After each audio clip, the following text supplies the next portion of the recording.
As I traveled mile after mile and enjoyed countless conversations across the state, it became abundantly clear to me that there's three top priorities for the people of Minnesota: education, healthcare, and community prosperity.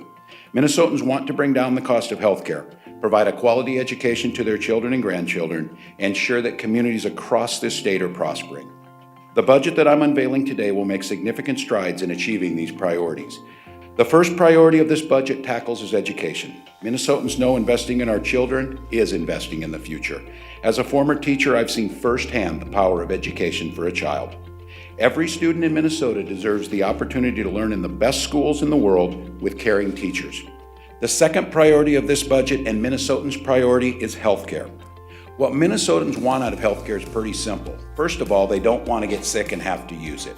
If they do get sick, they want to be able to have a price that they can pay and have a location close to home to get their care.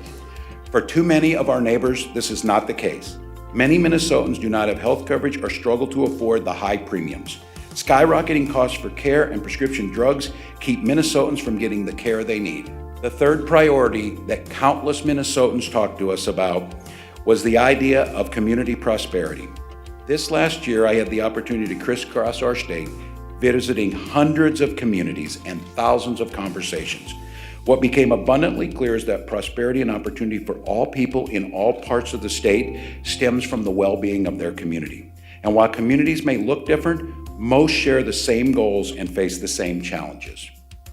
Right now, whether from urban north side of Minneapolis or the rural town of Fairmont, many families struggle to find childcare for their children, secure housing that's affordable, or even just make ends meet.